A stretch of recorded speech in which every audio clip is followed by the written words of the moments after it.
major motion picture studios, and let me just say it's a really exciting time to work in the motion picture industry.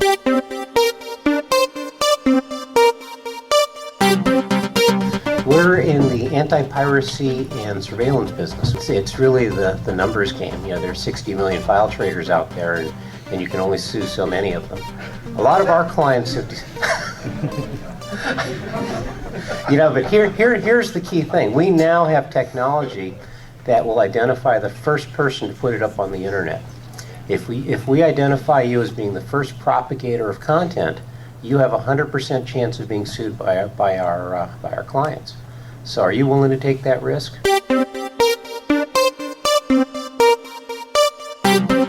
Our goal is to create a piece of software that operates above the internet, on the internet, which allows people to publish and consume information anonymously. Our core focus would be people living in countries like China and Saudi Arabia who have internet access, but where that internet access is censored, and people who, for example, criticize their government run the risk of getting sent to jail or worse.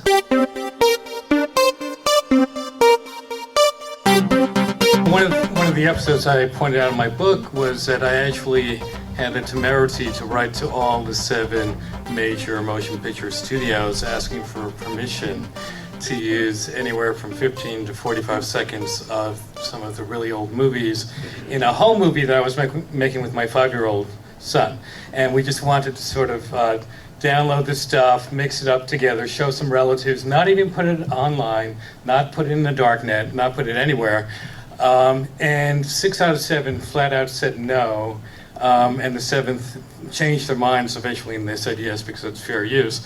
But it just showed that we have to sort of still, I think we have to drag these people into the 21st, 22nd centuries. Our industry loses about $5.4 billion to piracy a year, and a lot of that includes internet piracy. So a big chunk of what we do at the MPA obviously is fighting piracy.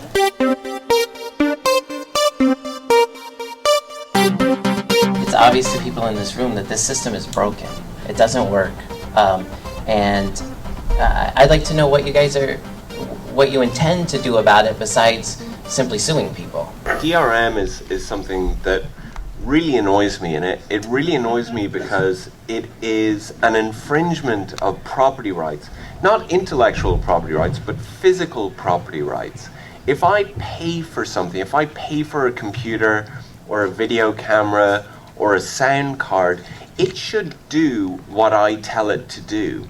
It should not do what Disney happens to think it should do.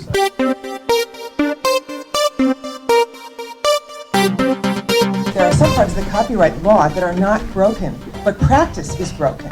We did a study last year, 2 years ago actually, with documentary filmmakers, discovering that documentary filmmakers regularly overcleared and did not use their rights of fair use. And last year worked with filmmakers to create a guide to fair use.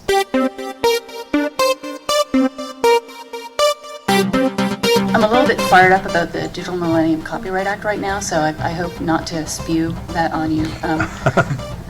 We received an overly large takedown notice earlier this week that ended up taking down material that wasn't theirs to take down.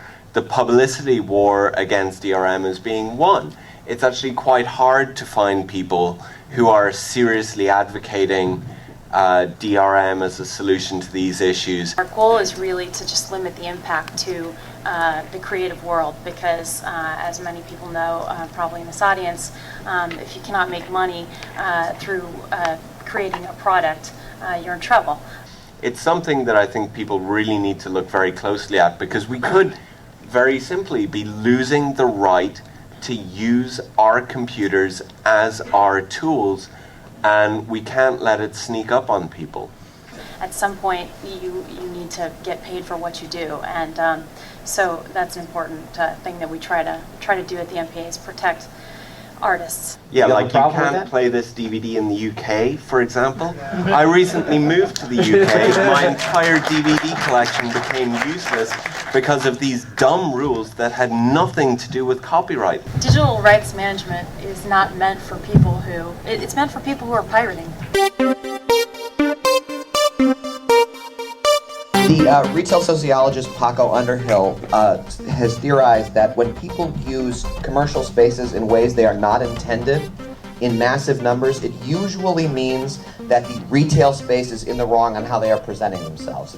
If large amounts of people are violating copyright, are downloading movies, that doesn't tell me that everybody in society is really looking to stick it to the man and break the law. That tells me that the way we currently distribute content and offer it and make it available to moviegoers, to music listeners, is not working. Now, if the MPAA and your brethren can't do it fast enough, well, that doesn't strike me as the moviegoer's problem. Intellectual property and physical property, some would argue, are no different. And I think that there's a people big who create, difference. well, There's, to you, no, once no, you try to there is. sell your intellectual a piece property, of information, a good piece luck. a piece of information can be copied at no cost. A house cannot be copied at no cost.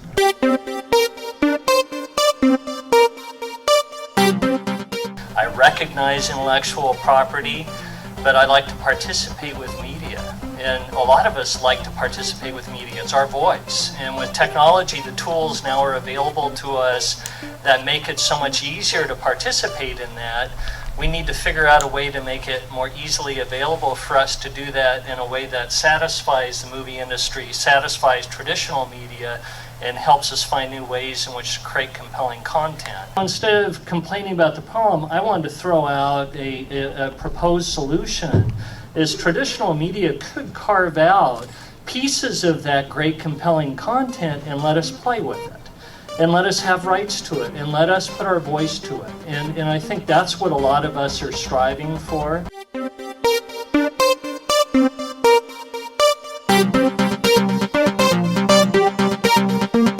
I will copy a piece of information right now and it will cost nothing. Watch. Well, that is because you're not selling. It's called the CP command.